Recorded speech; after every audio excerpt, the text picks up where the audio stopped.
എൻ്റെ എല്ലാ കൂട്ടുകാരും സുഖമായിട്ട് സന്തോഷമായിട്ടും ഇരിക്കുന്നെന്ന് വിശ്വസിക്കുന്നു. അപ്പോൾ ഈ ചൂട് സമയത്ത് കൊടുക്കാൻ പറ്റുന്ന ഒരുപാട് ഫെർട്ടിലൈസറൊക്കെ നിങ്ങൾക്ക് വേണ്ടി ഷെയർ ചെയ്തിട്ടുണ്ട്. ഇന്നും അതുപോലെ തന്നെ നമ്മുടെ ചെടികൾക്ക്, പ്രത്യേകിച്ച് റോസാ ചെടികൾക്ക് ഈ സമയത്തുണ്ടാകുന്ന മുരടിപ്പും പ്രശ്നങ്ങൾക്കും ചെടി ഹെൽത്തി ആയിട്ട് വളരാനായിട്ടും നല്ലപോലെ പൂക്കൾ ഉണ്ടാവാനായിട്ടും സഹായിക്കുന്ന നല്ലൊരു ഫെർട്ടിലൈസറാണ് നിങ്ങൾക്ക് വേണ്ടി ഷെയർ ചെയ്യുന്നത്. അപ്പോൾ വീഡിയോ സ്കിപ്പ് ചെയ്യാതെ എല്ലാവർക്കും കാണണം. ഇത് ഞാൻ നിലത്ത് വെച്ച് പിടിപ്പിച്ചേക്കുന്ന ബഡ് റോസ് ആണ് കേട്ടോ. അപ്പോൾ നല്ലവണ്ണം ഒരു സ്റ്റെമ്മിലൊക്കെ നിറയെ മുട്ടുകളും പൂക്കളും ഒക്കെ വരുന്നുണ്ട്. ഈ ചൂട് സമയത്താണെങ്കിൽ പോലും നല്ല രീതിയിൽ നമുക്ക് പൂക്കൾ തരുന്നുണ്ട്. അപ്പോൾ നമ്മൾ നിലത്ത് വെച്ച് പിടിപ്പിക്കുന്ന റോസയൊക്കെ നട്ട് കൊടുത്തു കഴിഞ്ഞാൽ നല്ലപോലെ ഇടയ്ക്ക് ആഴ്ചയിൽ ഒരു ദിവസം ചൂടൊക്കെ ഇളക്കി നല്ലപോലെ കൊടുക്കണം. എന്നിട്ട് നല്ല ഫെർട്ടിലൈസറും അതിനനുസരിച്ചുള്ള വളങ്ങളൊക്കെ കൊടുത്താൽ മാത്രമേ ഈ നിലത്ത് നല്ലപോലെ റോസ ഉണ്ടാവത്തുള്ളൂ. അപ്പോൾ നല്ലപോലെ റിസൾട്ട് എനിക്ക് കിട്ടുന്നുണ്ട്, കുഴപ്പമൊന്നുമില്ല. അപ്പോൾ ഇന്നത്തെ ഒരു ഫെർട്ടിലൈസർ എന്ന് പറഞ്ഞാൽ ചെടികളുടെ മുരടിപ്പ് മാറാനായിട്ടും അതുപോലെ തന്നെ നല്ല ഹെൽത്തി ആയിട്ട് വളരാനായിട്ടും നിറയെ പൂക്കൾ ഉണ്ടാവാൻ സഹായിക്കുന്ന നല്ലൊരു ഫെർട്ടിലൈസറാണ് നിങ്ങൾക്ക് വേണ്ടി ഷെയർ ചെയ്യുന്നത്. അപ്പോൾ വീട്ടിലേക്ക് പോകുന്നതിന് മുമ്പായിട്ട് ഇതുവരെയും എൻ്റെ ചാനൽ സബ്സ്ക്രൈബ് ചെയ്യാത്ത പുതിയ കൂട്ടുകാർ ആരെങ്കിലും ഉണ്ടെങ്കിൽ പ്ലീസ് എൻ്റെ ചാനൽ ഒന്ന് സബ്സ്ക്രൈബ് ചെയ്ത് സപ്പോർട്ട് ചെയ്തിട്ട് കുഞ്ഞു ലൈക്ക് തരാനും മറന്നുപോലെ.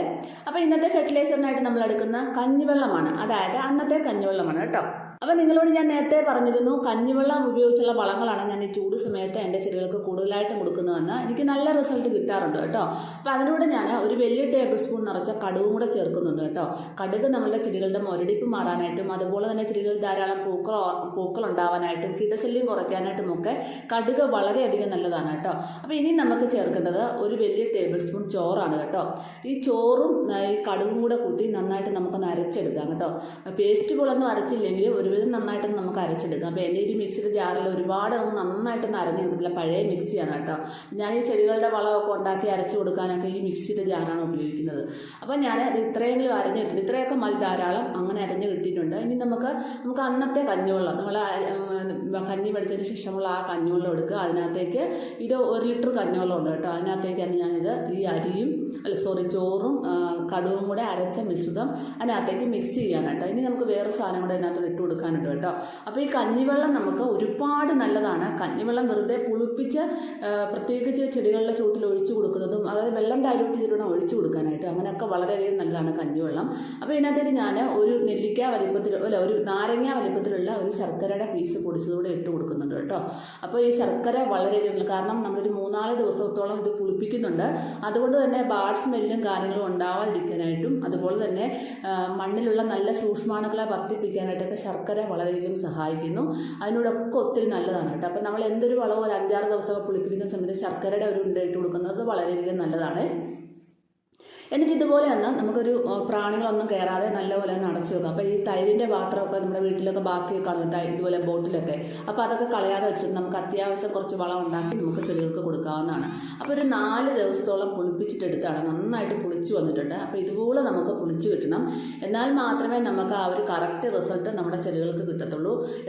ഇനി ഇതിലേക്ക് വെള്ളം ഡൈല്യൂട്ട് ചെയ്യുമ്പോഴത്തേന് നമുക്ക് 4 ലിറ്റർ വെള്ളം ഡൈല്യൂട്ട് ചെയ്യാം. അപ്പോൾ 1 ലിറ്റർ കഞ്ഞിവെള്ളത്തിലേക്കാണ് നമ്മൾ ചോറും അതുപോലെ തന്നെ കടുകും ഒക്കെ അരച്ച് ചേർത്തതും ശർക്കരയൊക്കെ ഇട്ട് ചേർത്തതും. അതുകൊണ്ട് തന്നെ ബാക്കി ഇനി ഒരു 4 ലിറ്റർ വെള്ളം എക്സ്ട്രാ കൂടെ ചേർത്ത് ഇങ്ങനെ ഡൈല്യൂട്ട് ചെയ്ത് നിർപ്പിച്ചേ നമുക്ക് കൊടുക്കാൻ പറ്റത്തുള്ളൂ. നല്ലൊരു ഫെർട്ടിലൈസറാണ്. നമുക്ക് ഈ ഒരു ചൂടുള്ള സമയത്ത് ഇതുപോലുള്ള ഫെർട്ടിലൈസർ കൊടുത്താലാണ് നമ്മുടെ ചെടികൾക്ക് വളരെയധികം പ്രയോജനം ചെയ്യുന്നത്. അപ്പോൾ ആഴ്ചയിൽ 1 ദിവസവും 15 ദിവസവും കൂടുമ്പോഴൊക്കെ നമുക്ക് മാറി മാറി ചെയ്യാം. ഞാൻ ആഴ്ചയിൽ ഇപ്പോൾ കൊടുക്കാറുണ്ട്, കാരണം നല്ല റിസൾട്ടാണ്. നമ്മുടെ ചെടികളെ ചൂടൊന്ന് ഇളക്കി കൊടുത്തതിന് ശേഷം നല്ലപോലെ കൊടുക്കുകയാണെങ്കിൽ ചെടികൾക്ക് പെട്ടെന്ന് വളർച്ച ഉണ്ടാവുകയും അതുപോലെ നമുക്ക് ഇത് അരിച്ചെടുത്തതിന് ശേഷം നമുക്ക് സ്പ്രെയറിനകത്താക്കിയിട്ട് ചെടികളിലെല്ലാം സ്പ്രേ ചെയ്ത് കൊടുക്കാം. പച്ചക്കറി തൈകൾക്കും ഒക്കെ സ്പ്രേ ചെയ്ത് കൊടുക്കാം കേട്ടോ. എല്ലാ ചെടികൾക്കും ഒരുപോലെ കൊടുക്കാം. അപ്പം നല്ല രീതിയിൽ പൂക്കൾ ഉണ്ടാവാനായിട്ടും പുതിയ തളിർപ്പ് ഉണ്ടാവാനായിട്ടും അതുപോലെ തന്നെ കീടശല്യം മാറാനായിട്ടും ഇലകളുടെ മുരടിപ്പ് മാറാനായിട്ടും ഒക്കെ വളരെയധികം സഹായിക്കുന്ന ഒരു ഫെർട്ടിലൈസർ തന്നെയാണ്. അപ്പോൾ തീർച്ചയായിട്ടും ഇത് നിങ്ങളെല്ലാവരും ട്രൈ ചെയ്ത് നോക്കാൻ മറക്കല്ല കേട്ടോ. അപ്പോൾ ഇതുപോലുള്ള ഒരുപാട് ഫെർട്ടിലൈസർ ഞാൻ നിങ്ങൾക്ക് വേണ്ടി ഷെയർ ചെയ്തിട്ടുണ്ട്. അപ്പോൾ കാണാത്തവരുണ്ടെങ്കിൽ അതൊക്കെ ഒന്ന് പോയി കണ്ടിട്ട് അതുപോലെ ചെയ്ത് കൊടുക്കുകയാണെങ്കിൽ തീർച്ചയായിട്ടും നിങ്ങൾക്ക് ഈ ഒരു വെയിലുള്ള സമയത്തും നിങ്ങളുടെ റോസയിലൊക്കെ ഇതുപോലെ നല്ല രീതിയിൽ പൂക്കൾ തരികയും, അപ്പോൾ ഈ പൂക്കളൊക്കെ എന്ന് വരുന്നതിന് ശേഷം കട്ട് ചെയ്തിടാൻ ആരും മറക്കരുത്. എപ്പോഴും കട്ട് ചെയ്ത് വിടുമ്പോഴാണ് പുതിയ പുതിയ തളിർപ്പുകൾ അതിൽ വരുന്നത്. അപ്പോൾ എല്ലാവരും ട്രൈ ചെയ്ത് നോക്കാൻ മറക്കല്ല കേട്ടോ.